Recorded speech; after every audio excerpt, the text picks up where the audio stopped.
कहा, बहुत समय पहले की बात है। भारत के एक राजा अश्वपति और रानी मलविका की कोई संतान नहीं थी। उन्होंने भगवान को बहुत तपस्या कर प्रार्थना की, तब उन्हें एक सुंदर और तेजस्वी कन्या प्राप्त हुई, जिसका नाम सावित्री रखा गया। जब सावित्री विवाह योग्य हुई तो राजा ने उसे स्वयंवर चुनने की अनुमति दी।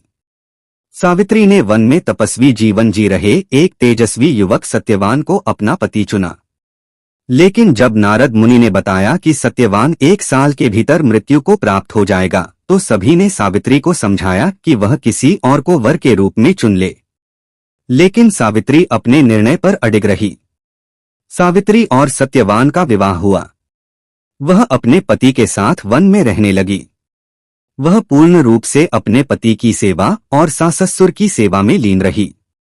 एक दिन सत्यवान लकड़ी काटने जंगल गया और सावित्री भी साथ गई। वहीं सत्यवान बेहोश हो गया। यमराज उसके प्राण लेने आए, लेकिन सावित्री ने यमराज का पीछा करना शुरू कर दिया।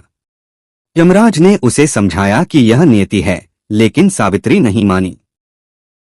यमराज ने उसकी भक्ति, निष्ठा और पतिव्रता धर्म से प्रसन्न होकर उसे वरदान देना शुरू किया। उसने 1 अपने सास-ससुर की दृष्टि वापस मांगी, 2 अपने पिता के राज्य की समृद्धि मांगी, 3 100 पुत्रों का वरदान मांगा। यमराज जब तीसरा वरदान देने लगे तो उन्हें समझ आया कि बिना सत्यवान के यह संभव नहीं। इस प्रकार उन्होंने सत्यवान का जीवन लौटा दिया। कहानी से सीख, एक पतिव्रता स्त्री की शक्ति अपार होती है। धर्म, निष्ठा और सच्चे प्रेम से भाग्य को भी बदला जा सकता है। संयम, सेवा और तपस्या जीवन को महान बनाते हैं।